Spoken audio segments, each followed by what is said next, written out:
Hi, my name is Jake Levine, and today I will be talking about how powerful AI really is.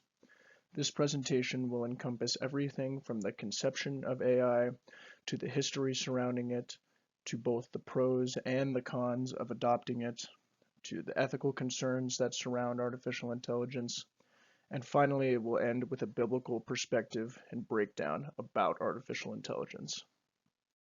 So what is artificial intelligence? Artificial intelligence is technology that is created to replicate human intelligence processes. And there are many different types of artificial intelligence. The first type of artificial intelligence is a type that processes information and sorts things accordingly.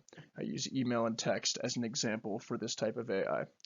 This is definitely more of a convenience of life and making our day-to-day activities less stressful by almost automating some of the more tedious processes that we have to go through. Another type of artificial intelligence is one that adapts over time and learns preferences. This is called machine learning, which I will touch on a lot more in the next few slides. But this type of artificial intelligence is really what has bolstered our strength in this field and has opened up many doors for what I will talk about later and what will come in the next 10, 20, 30 years. And lastly, we have artificial intelligence that makes decisions and solves problems in real time. This is by far the most in-depth and complicated and hard to master type of artificial intelligence. Everything comes from programming, and therefore if you program something incorrectly, that is this type of artificial intelligence, you could have dire ramifications, even serious injury or death in terms of self-driving cars. But all in all, the purpose of creating artificial intelligence was to make life easier with the two goals of automation and convenience in mind. What can we do for people that they don't have to worry about, and how can we make life easier for those who want to use this type of technology? Moving on to the implications of machine learning, which I mentioned earlier. Machine learning is a branch of artificial intelligence and computer science which focuses on the use of data and algorithms to imitate the way that humans learn, gradually improving its accuracy. So machine learning has changed the way that businesses all around the world work. Any massive business on earth is using machine learning not only in the processes of their work actually at the workplace, but in terms of data collection and sorting and filing and data warehousing. All of these things are done through machine learning. The algorithms that they have written improve in accuracy over time, as the definition states, and therefore the longer that these algorithms have been around and the more data that they have been consuming, the smarter the AI gets and the more accurate decision making businesses can make. Mass data consumption requires programs that are understanding which information is actually important and which is not. Regardless of how much information comes into a business, none of it means anything if it cannot be broken down into a way that humans can accurately and easily understand the information that's being presented to them in the first place. Continuing with machine learning, it is the underlying reason that the applications we use today work the way that they do. I used examples such as Instagram, Twitter, and Facebook in my paper to show that while your phone is probably hearing what you're saying, in addition to that, it is also taking in all of the data that you have been typing into the app, all of the searches that you've had, all of the liked posts that you've had. And in turn, the machine will learn what it is that you're interested in, what it thinks you would most likely be looking to see on that app, which would keep you there longer. As I said earlier, machines only get smarter as time goes on, and if programmed correctly, AI should be able to be upgraded in terms of the software that they use to collect this data and recall the data of the past using the technology of the present, meaning that machine learning AIs that have been around for years should not be discarded, but should be upgraded, giving them the technology of the present and so much more information than an AI that was created yesterday. The longer the machine has been learning, the more powerful it is. And these types of concepts are what lead very many people to believe that we will one day create sentient robot life. We're already close to creating robots that can go around the house and do things that it knows that the owners would like. We have vacuum cleaners that are able to maneuver around the house through paths that the humans don't normally take as to make sure that nobody trips over it. This is the beginning of creating robot life that can actually do something without us telling it to. I will now move on to the history of artificial intelligence. Artificial intelligence is usually thought of as a modern concept, but that's actually not true. The first works around artificial intelligence were conducted over 60 years ago, and the first AI that was ever created was called the logic theorist. It tried to emulate human problem-solving skills. It worked more or less, but really set the groundwork for what was to come today. The next major step that AI went through was that it could distinguish different languages and dialects at one time. By having an AI be able to recognize this person is talking to me in English, now all of a sudden they're talking to me in Spanish, but regardless, the commands were the same, I will execute the command the same, was a really big step and allowed AI to become more universal than just wherever it was created. And nowadays, we have AI ingrained in our society from our phones to our cars. Every single piece of technology that we use most likely has a form of artificial intelligence in it one way or another. Despite the fact that artificial intelligence has been around for a long time, people are often very skeptical of adopting new technology. And this is just one of the many challenges in adoption that people are seeing nowadays. There is also great fear that automation could take jobs away from people who have worked their whole lives to be where they are right now. In addition to that, there also requires a large amount of money to implement AI into your business or into your personal life.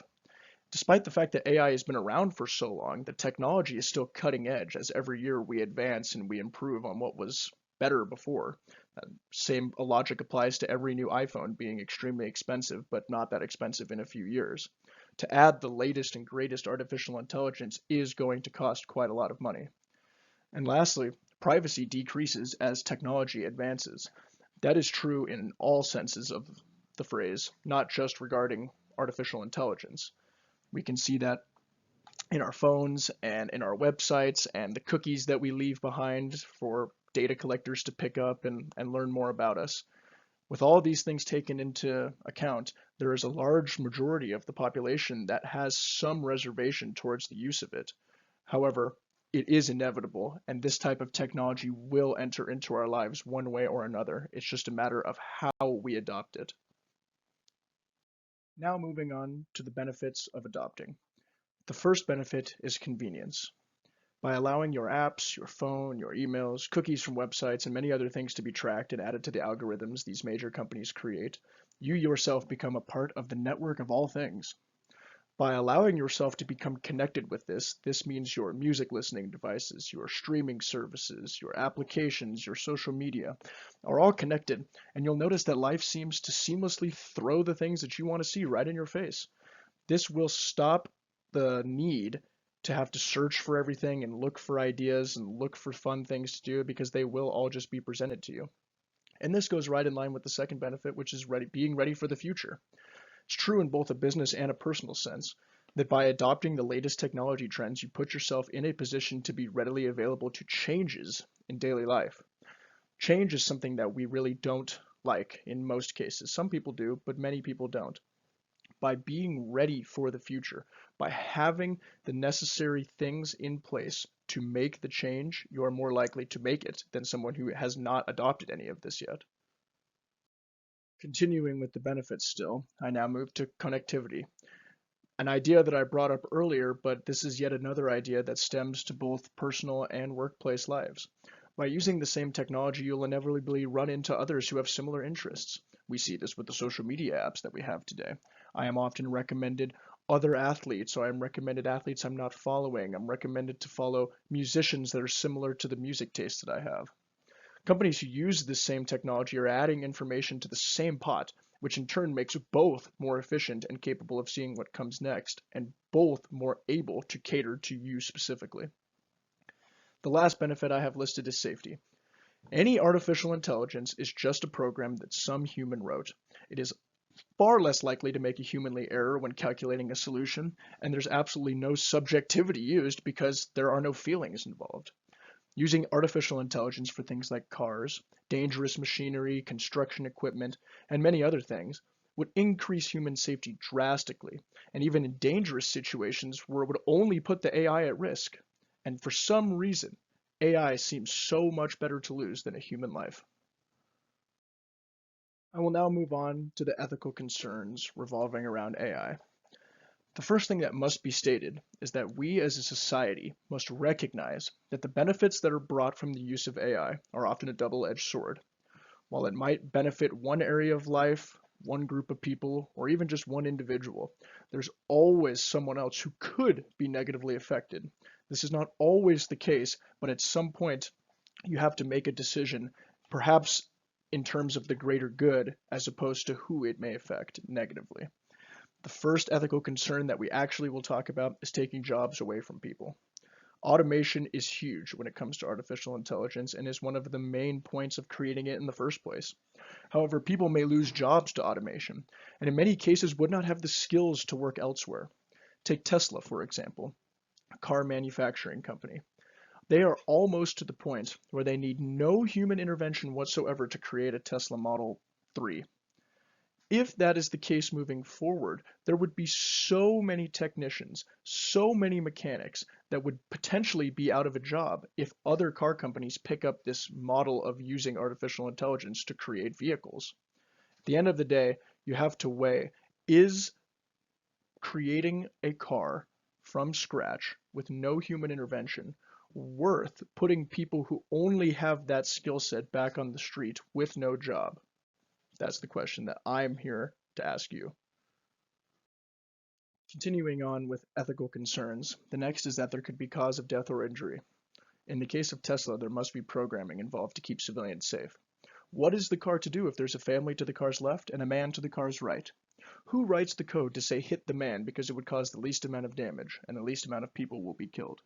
Somebody has to do it, but in an event where the AI does not accurately assess the situation and makes a wrong decision, those extra lives that people lost would be immediately on the person who wrote the program. Moving on, there could be a hack, a glitch, or a malfunction that could lead to chaos. Take the military as an example. Military uses more and more AI every year. Drones is also a thing that the AI has been using to launch attacks without the risk of losing one of our own troops. What if we used an autonomous drone to launch an attack, and instead of killing the target, they hit the house next to the target and kill an entirely innocent family? Again, that then goes back to the person who wrote the code. Now moving into the final part of this presentation, I will talk about artificial intelligence from a biblical perspective. AI gets closer every day to true simulation of human life, thought, and emotion. Something that I've been thinking about a lot while creating this presentation is that we are not the creators of life as God's children. We are simply agents put on earth to spread God's word and bring more people to him, not to create the beings that are supposed to get close with him. What if we create sentient robots and they want to join the church? Who are we to make such a decision, yet the responsibility would fall on those who created it in the first place?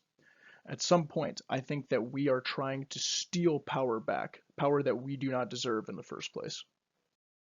And lastly, we take into account that we are humans, and by creating artificial intelligence, we have to ensure that they're not harmful. What we as humans cannot do is create things that end up being more destructive than they were helpful. Who will program the scenario that saves that family of four versus that man alone if only the two options are present? And why is it that other humans like you and I are the people who get to make that decision? Shouldn't that decision be made by a higher power? And at what point have we taken other people's lives into our hands just too much? God is to be in control of all, and yet we strive every day to take control back from him. From my understanding of everything about the world, it will not happen, and the harder we try, the more we will fail in the end.